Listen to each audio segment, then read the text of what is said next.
This podcast is brought to you by the IIEA, sharing ideas, shaping policy.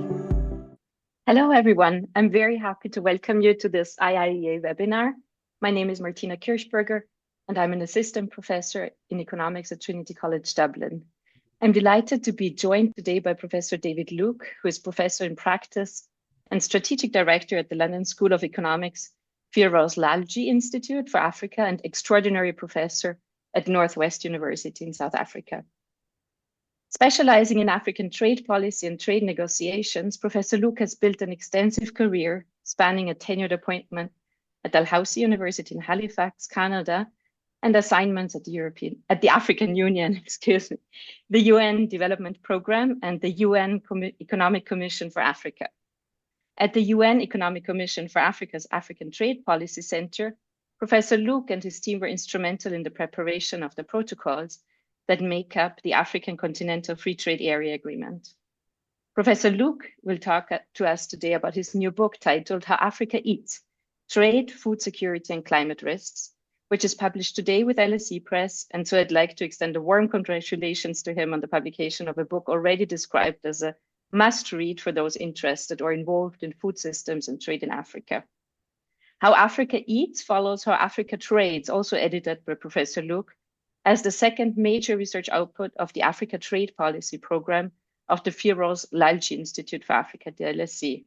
Alongside these publications, Professor Luke has contributed many articles and book chapters, including to the Carnegie Endowment's 2024 publication, Why Europe Needs Africa. Professor Luke will speak to us for about 20 minutes or so on his book before we go to the Q&A with our audience. You'll be able to join the discussion using the Q&A function on Zoom, which you should see on your screen. Please feel free to send your questions in throughout the session as they occur, and we will come to them during the Q&A. Please make sure to add your name and affiliation when asking a question. And just to remind you, today's presentation and the Q&A are both on the record. Without any further ado, I'd now like to hand over to Professor Luke. Thank you very much, Martina, for that welcome, and hello to everyone.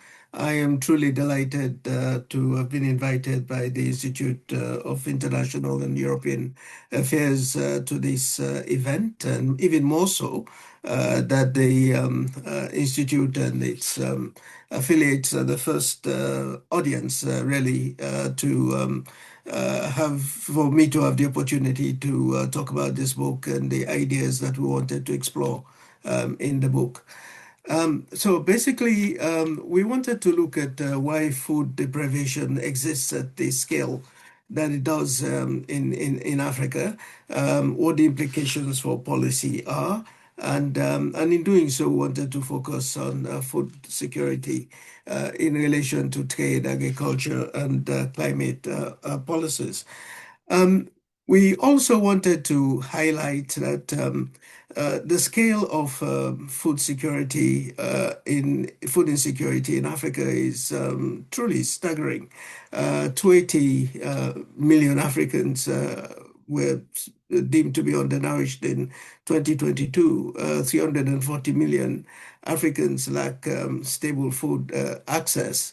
In a sense, I've always wondered why these numbers are not provoking outrage in the way I think it should. So that too was another motivation behind this book. Of course, food security is a global issue at the UN and institutions like the Africa Alliance for a Green Revolution, the African Green Revolution Alliance, and also institutions like the International Food Policy Research Institute and all that, doing a lot of work on this. And the UN, of course, has the SDG 2 as ending hunger as a major objective. But all the same, despite all these initiatives, food security is not really an issue that is provoking, as I say, outrage and as one would have expected. We started with some assumptions that we wanted to explore, such as why Africa's agricultural trade deficit persists when you look at the overall composition of trade, why food imports remain high, why traditional exports are stagnating, why climate is impact or how climate is impacting food security, issues around the agriculture sector development in Africa, the policies, the role of population. So these were all assumptions that we wanted to explore in the research for the book. Uh, the first area that we looked at, of course, was Africa's agricultural trade. And here the slide I'm showing you gives us an overall picture of Africa's trade in the first instance, what Africa's trade looks like in terms of the components and so on. And essentially, what you're seeing in this slide is that Africa's trade is concentrated in commodities, which is you can see in the black bars, in the slide. And then commodities for Africa's exports, and then for Africa's imports, you're seeing a lot of manufacturers. So basically, the picture that in looking at the data on Africa's trade is that a lot of commodity exports in return for manufacturers. And then also you can see from this slide that the food component is also part of the exports that Africa has to the rest of the world. So essentially, Africa is exchanging its commodities for manufacturers and also for some food exports. And then there's also, you can see some small areas in the slide which relate to agricultural raw materials, agricultural inputs that are also imported. So in other words, what this slide is showing is a key slide as part of our overall analysis. Africa exports commodities, imports manufacturers, and then on the agricultural areas, Africa also exports some food, imports agricultural inputs, agricultural capital, and so on. The next slide shows Africa's zeroes in on the agricultural imports and exports. And here, again, what we're seeing is that the food imports are quite substantial. That's what this slide is showing, the green bars. Then also the slide is showing that the agricultural commodities, here termed agricultural raw materials, is what Africa exports. And then you can also see the agricultural inputs, the fertilizers and things like that, and agricultural capital, which tractors and machinery and that sort of thing, which also Africa imports. So overall, when you zero in on the agricultural sector itself, you see Africa's dependence on food imports comes out much more clearly. And you see also Africa's dependence on importing agricultural capital, the machinery, and so on. And Africa's dependence on importing the agricultural inputs like fertilizers and that sort of thing. So basically, the first problem is trade, is the way that Africa trades with the dependence on commodity exports, dependence on agricultural raw materials, dependence on imports of agricultural inputs, manufacturers, and so on. So that kind of trade is driving the food security problem on the African continent. Um, this slide summarizes what I've just been saying in the sense that here again you can see that the Africa imports mainly processed products, things like, as I've said, manufacturers, agricultural inputs, agricultural capital, etc., and then exports primary commodities. This slide showing this broad economic categories. And then when it comes to how climate fits into this, it's also very clear that global warming is having this effect on extreme weather events. Extreme weather events also impact agricultural production. Already, we're seeing reduced maize, wheat yields in sub-Saharan Africa, and strong evidence for this. And basically, every percentage rise in the global temperature translates into extreme weather events, translates into lower agricultural production.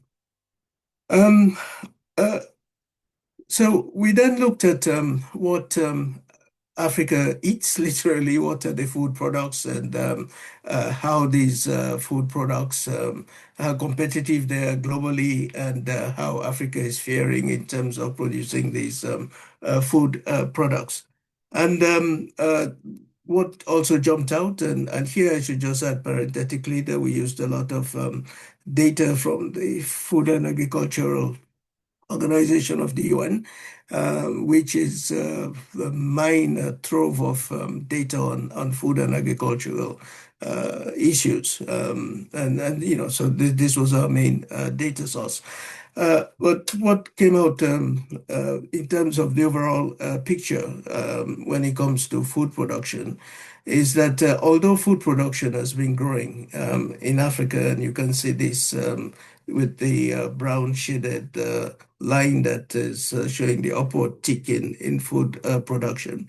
But it's not been growing as fast as global food production, and the value of Africa's food production is roughly about $250 billion, whereas global food production is well over $4 trillion. Although there's no correlation, Africa's population is about 17% of the world's population, but the food production is under 10% of the value of total world food production. And then on the next slide, we looked at the specific products that Africans eat and how they fare in terms of in relation to global production. And of all these products, we found that there were two that African countries are producing at substantial levels and are competitive in producing, and these were yam and cassava. And for yam, Africa's production is ahead of its consumption. For cassava, it's just under its consumption, production just under its consumption. But for every other major product that that are essential to Africa's food security, such as maize, wheat, fish, rice, meat, poultry, production is trailing consumption. In other words, African countries are not really competitive in these products, and we'll also look to see what the reasons for this, even though it's. I would just add here that the reasons are quite complex. We looked at the different products in detail, and here I just want to highlight fish, which is one of the areas where production is trailing consumption.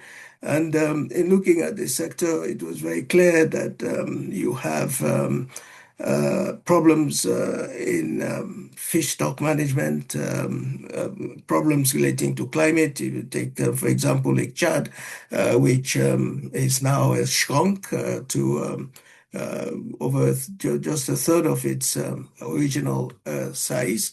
Then, of course, you have foreign fleets that are stealing African fish, if I could put it that way. And then the rising ocean temperatures, rising sea temperatures also affecting ocean currents and through that fish migration and fish availability and so on. Uh, Then, just to reiterate that the climate risks that accompany this picture, this pattern of food production trailing, or food consumption, sorry, trailing food production. Just to complete this picture, that declining crop yields, due to heat, water stress, shorter growing seasons, um, less available arable land, crop pests, food, flood-related damage to infrastructure, and so on. So climate really impacting the picture. This too was very clear from the research that we did for the book. Also, just to emphasize that we looked at data from across a number of sources, modeling work that has been done, and also that was very clear, the evidence from all this research that climate is impacting food production across the continent, in fact, all regions of the continent. And I'm just highlighting some specific products that are impacted in this slide. Of course, we're also quite impressed in the research that African countries are responding to the climate crisis. We looked at the nationally determined contributions across African countries. All of them have very strong chapters on climate adaptation and so on. A number of initiatives that are being pursued and many along those lines. However, financing is a problem, so an issue that I will come back to, that the cost of adaptation is really not being met. It's another key challenge. And then moving on, we looked at how agricultural policies impact food production, food security. We looked at what sort of agricultural policies African countries themselves are pursuing, and what are the key elements, the insights that we could get from these policies. Firstly, under the African Union, there is a Pan-African agricultural policy framework known as the Comprehensive African Agricultural Development Plan, with targets that are to be attained by 2025. In fact, just after we went to press, the African Union published these targets, which have generally not been attained. And so our research, which was based on the pre-2025 figures, still carry the same pictures as the new data that has just come out of the African Union. But the targets included 10% public expenditure on agriculture, and most African countries are struggling to meet this target. And the data that we saw showed that only Rwanda was achieving this target. We looked again at this this issue, and this slide we're here highlighting the African countries, what exactly they're spending on agriculture. And as I said, Rwanda stands out. Malawi also in some years has done quite well on this. We looked at private investment, that is African private investment in agriculture. And we took agricultural investment in value added as a proxy for this. And again, we saw that the private investment in agriculture is under 12% of total private investment across African countries. This is the averages I'm giving here. Also, we looked deeply into this. We found that the barriers to credit for smallholder farmers, microcredit facilities are not as robust as they could be. We also found that the commercial banks, the development finance institutions and so on, the kind of support that could be provided to smallholders were not coming through. So agricultural finance is also a key issue and adds to the complexity I mentioned earlier of the reasons why food security persists at the scale that it does. As I said, bank credits to agriculture are low, and these figures, in comparison to other developing countries, which I'm not able to show here, tell what is happening in other developing countries where these figures tend to be higher. And then when it comes to foreign direct investment, we noted that one trend that is emerging is access to African land by foreign investors for producing food, but much of this food that is produced is for export, not for consumption in Africa itself. But all the same, there's strong evidence that show that FDI does boost productivity, employment. It does have the effect of supporting food security, where it's not just for export, but also for domestic consumption. And also that FDI, as I said, one risk of FDI is this displacement of small holders, and there have already been some disputes and those sorts of issues that came out strongly from the research. In other words, FDI has a positive impact, but then there are issues that need to be resolved in order to enhance the positive aspects of FDI. And moving on, I mentioned climate earlier, that the countries across the board, we looked at more than 40 nationally determined contributions, strong programs on climate adaptation and so on. But the financing is clearly not sufficient. It's estimated that African countries need about 280 billion a year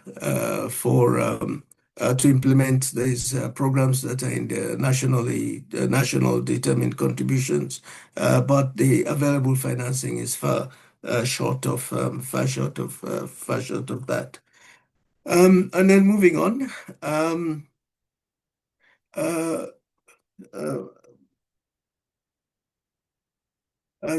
Yeah, we could move on to the next slide, please. Yeah. Okay. Here also we looked at ODA, which, as we know, is now facing a crisis. But the figures that we looked at up till 2021 showed that ODA really has not been targeted at the agricultural sector, which for me was a surprising finding, because the agricultural sector is closely related to poverty, smallholder farmers, subsistence farming, and that kind of thing. But ODA clearly, only a small percentage of ODA went into African agriculture, as you can see from this slide. And then, of course, now the cuts that have been announced, not only in the US, but by most OECD partners does mean that this these figures that we looked at would now be much lower. We could move to the next slide.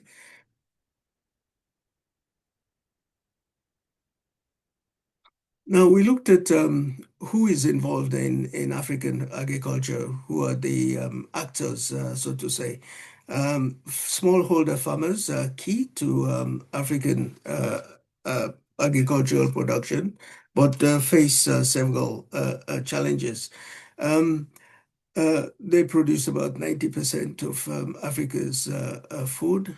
Um, uh, about 80% of this is at subsistence level. They uh, tend to lack skills, resources, financing, as already pointed out, bank credit, microcredit, and those sorts of things. Um, as part of the research, we also wanted to establish if the smallholder farming model was an impediment to food production, and we could find no evidence for this. In other words, we found that if the smallholders sufficiently supported, that they can um, play a big role in overcoming the food security problem, that they can boost production and so on. And in any event, this also is already, in a sense, uh, reflected in the agricultural exports, because the agricultural exports, the earlier slide that I showed you, the commodities and so on, is also mainly smallholder production. So we did not see the smallholder farming model as a problem, but it is the support to the farming, to that farming model that we saw as the problem. We saw evidence that where support is aggregated, for example, agricultural inputs, that sort of thing, that the farmers tend to do well. And the same thing for the on the production, the post-production side, where support is provided to aggregate the collection of produce, storage, and so on. The farmers also tend to do well. Strong evidence for this. So we could move on. Um, here, yeah, please, we could, I think we could move the slide to the next, middle scale farmers. We found that there is this emerging phenomenon of agro entrepreneurs and African production. These are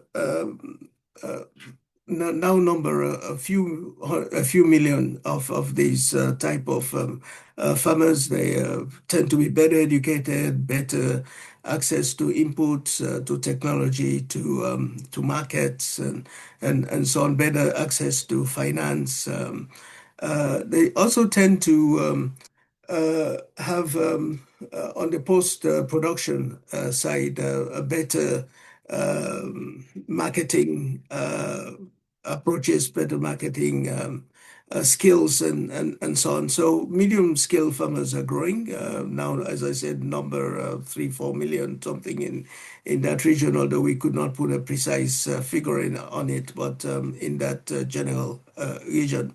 And in some countries, the output from this class of farmers is now reaching 40% of agricultural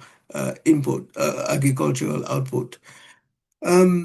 So an important development for some countries that you have this class of farmers that are emerging. And then, of course, they also tend to have an effect on the rural economy in many different ways through the agricultural inputs, through the post-production processes, and so on. So impact on the rural economy as well. And then moving on to other intermediaries. There is also the phenomenon of the middleman, I guess this is the way it is portrayed in some of the literature, but persons who are linking farmers to markets. Again, here, the evidence seems to be that their role is beneficial overall. But other instances, we saw some evidence from the literature and from the research that they could have an exploitative role. Another important intermediary in the next slide is agricultural marketing boards.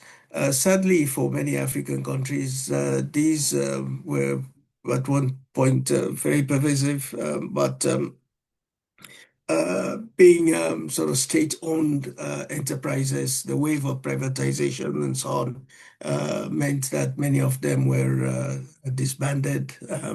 And so we found that the contribution that they made on the supply side with inputs and on the post-production side, the marketing arrangements and so on, that institutional support was lost through the privatization of these functions. But there's a downside to their role as well, and that is like middlemen. These agricultural marketing boards also tended to extract, have an extractive, exploitative effect on farmers. Going on to the next slide. I've already said something about multinational corporations, and here overall we found that their role is positive in terms of investment, although it was very difficult to get a precise data on multinational corporations' investments, on FDI investments in the African agricultural sector. But overall, we found that the impact is positive. In some cases, I mentioned already, displacing and dispossessing smallholder farmers through these land grabs and so on, and production for export, not for local consumption. But the multinational corporations also bring technology, they bring inputs to boost productivity and so on. So again, I think it's a question of how this relationship is managed. There's nothing inherently wrong with the role of multinational corporations in African agriculture. Could move to the next slide.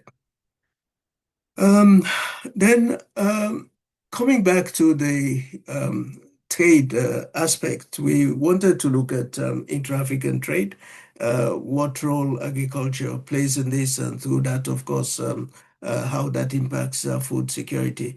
Keep in mind the picture that I showed you first, that Africa is exporting mainly these commodities in order to import food and agricultural supplies and so on. So firstly, looking at agricultural, intra-African agricultural and food trade, looked at the institutional framework for this, the regional economic communities and so on, quite a complex picture with several organizations and so on. But one thing that they all have in common is that they have programs to foster intra-African trade in agriculture, and for some of them also to support production processes. They help to coordinate at the regional level the continent-wide agricultural program that I mentioned, the CADAP, the Comprehensive African Agriculture Development Plan, and so on. So we found that overall the role of the regional economic communities in African agriculture is positive. Next slide. And then we looked at what is actually traded, keeping in mind that intra-African trade is only about 15% of Africa's total trade. So the volume of trade is quite low between the African countries when it comes to food trade. But we're interested all the same to find out what exactly is being traded.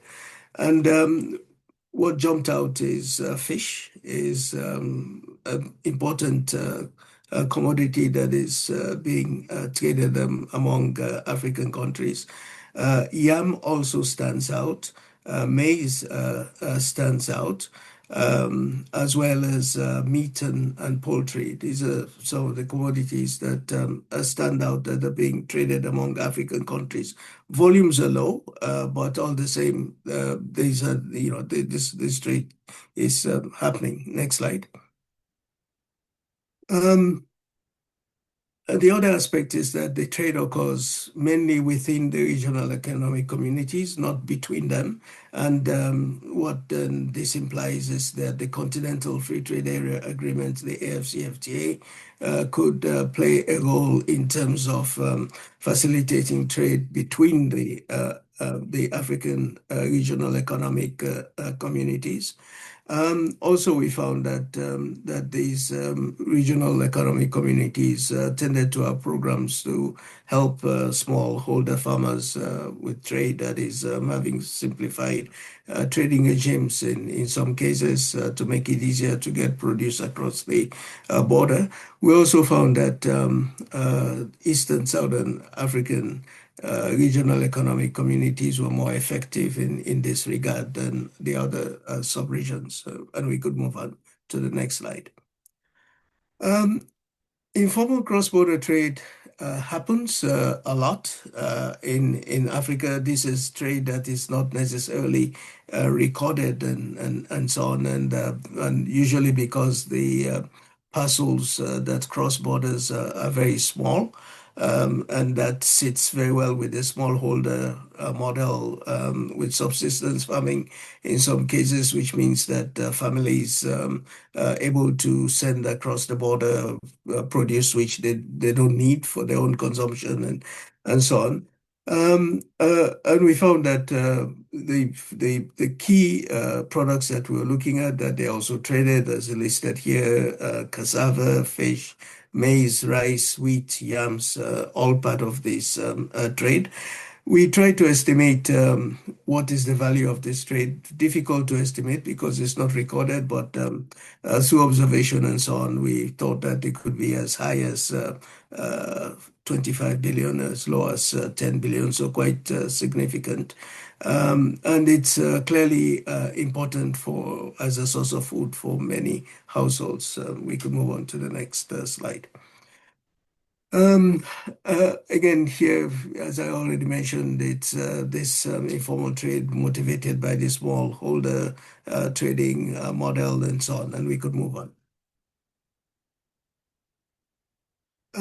When it comes to looking at the overall picture of intra-African trade, what stands out is that there's scope to do more in terms of intra-African trade. Clearly, as I said, the volumes are low, although it's a trade that is quite diversified among the key food products. Also, African countries could import these products, obviously, from each other than from the rest of the world. And it will be important to boost intra-African trade through production and reducing trade barriers. And we could move on. Yeah, the next slide. We looked at, and here we'll be very brief in the interest of time, we looked at the kind of impacts that the African Continental Free Trade Area could have on food security. And I'm going to skip most of the slides and basically just to say that the impact is not expected to be much, and that is because intra-African tariffs are already quite low, so liberalizing this trade would not add much as such. But we did do a careful country-by-country analysis to show what the impact would be, and these are in these slides. But an important point that comes out of looking at the impact of the AFCFTA is that since tariffs are already low, it's really the non-tariff barriers, better facilities at customs, trade facilitations, the logistics, the infrastructure. That is really what would make a difference in terms of boosting intra-African trade. And we could move on to the slides for the next chapter. And here we also looked at the legal framework of the African Continental Free Trade Area, again in the interest of being comprehensive in our analysis, to look at how complex food security situation is. And of course, one clear issue is that the African Continental Free Trade Area does not have provisions as you have in the WTO on agricultural subsidies or public stockholding of food for food security and so on. These sorts of provisions are not there. And that is, we had to conclude, is because the African countries don't really have the fiscal space, the funding to put into subsidies and into accumulating food storage for food security and so on. So unlike the WTO, the picture for the African Continental Free Trade Area is different, and we could move on to the next set of the slides for the next chapter, which I think is chapter 8. Yeah, we looked at Africa's bilateral food trends and who the partners are and what's being traded with whom and that sort of thing.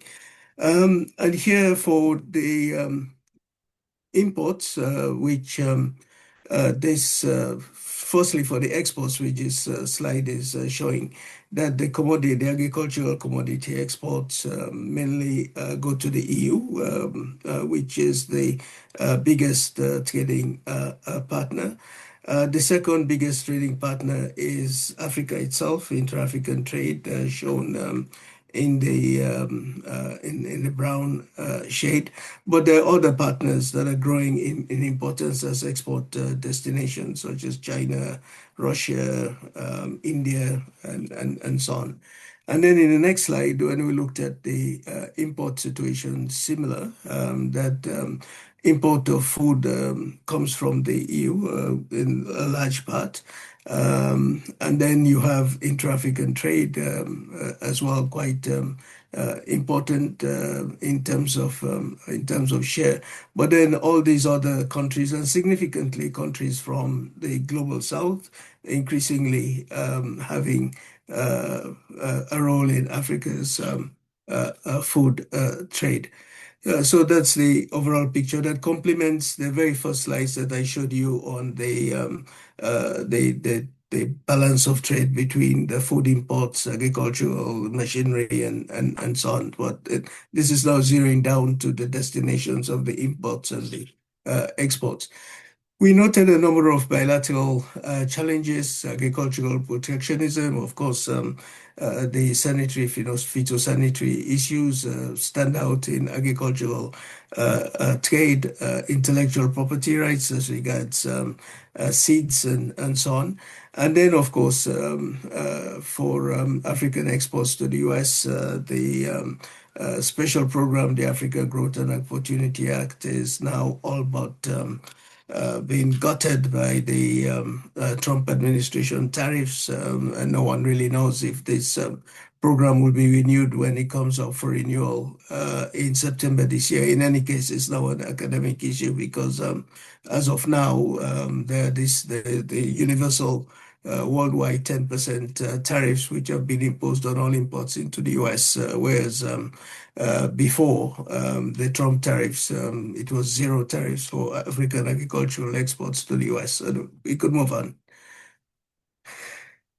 I think we could move on to the next set of slides just also to mention that here, that just a quick point on this Black Sea Grain Initiative, which is came out of the issues around Russia's invasion of Ukraine and the war and so on, which since Russia and Ukraine exported some products, especially wheat, to a number of African countries, this initiative, of course, collapsed and with, again, added pressure on the food security situation. We could move on.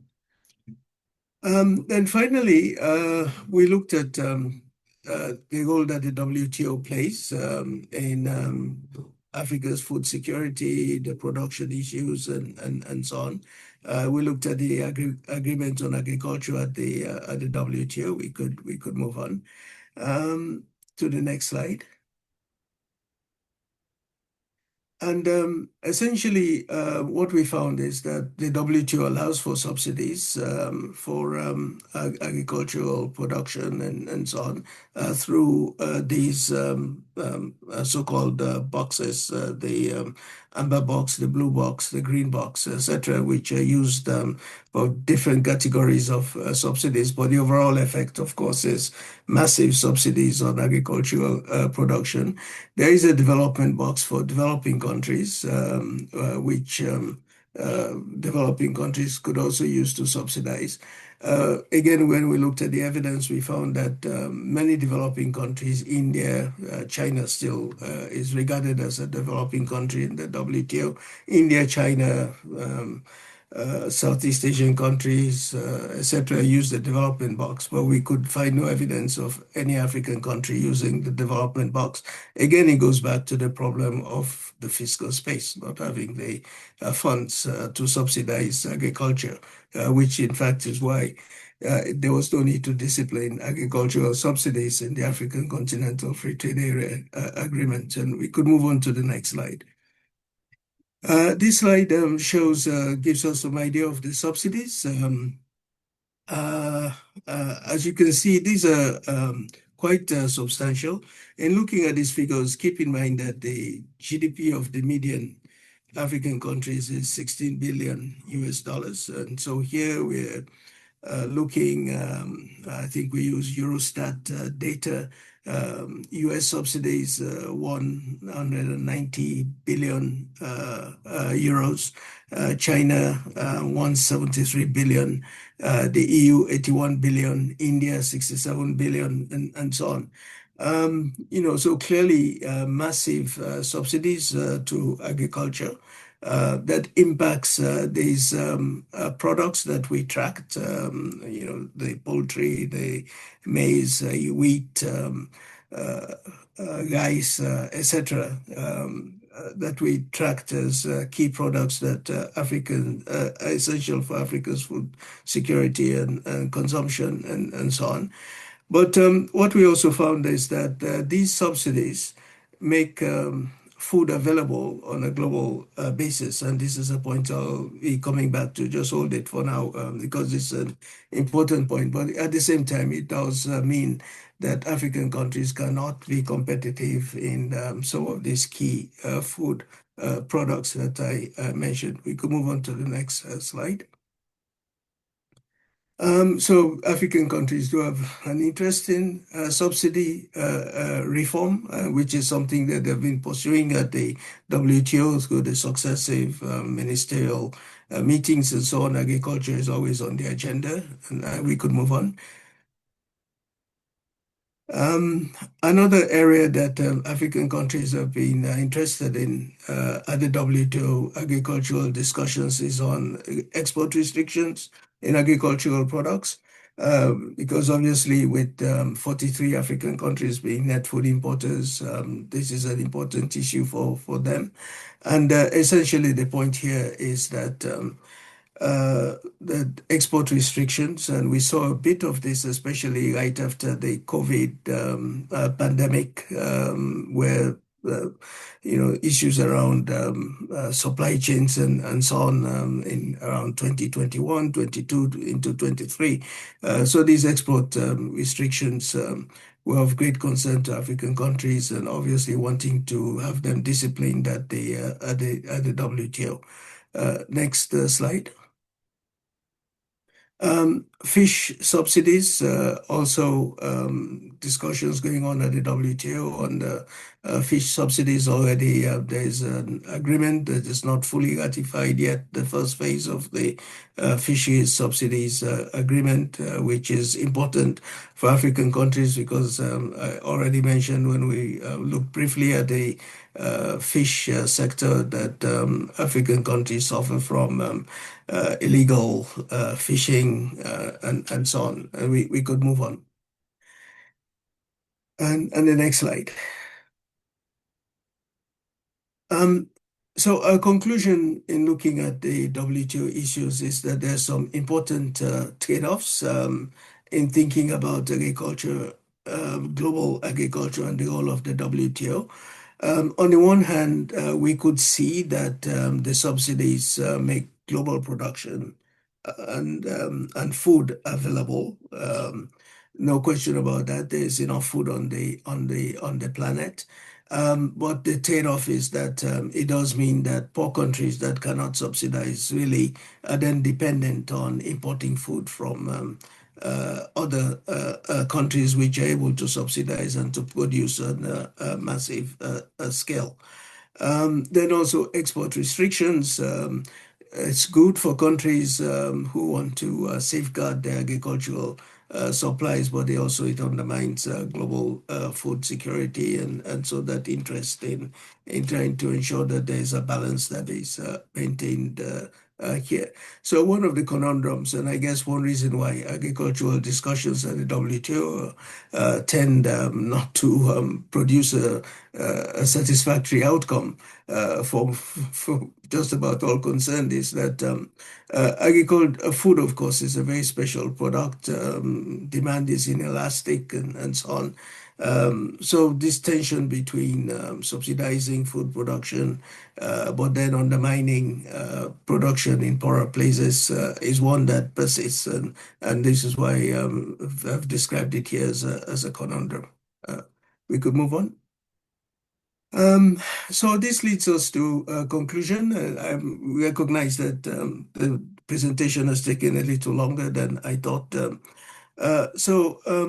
What we concluded is that food deprivation in Africa, the scale that it does exist, that we discussed at the beginning of the presentation, is that it has to do with this commodity dependency, the type and pattern of trade that we talked about at the beginning, the dependence on commodity exports, importing manufacturers and agricultural inputs and so on.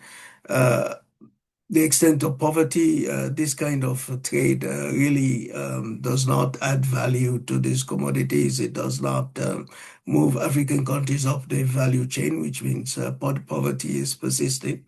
Population growth is adding to the pressure. Low productivity, the absence of the kind of resources that agriculture needs in terms of funding and so on. Policies that are not fully implemented, reflected again in resources that are put into agriculture.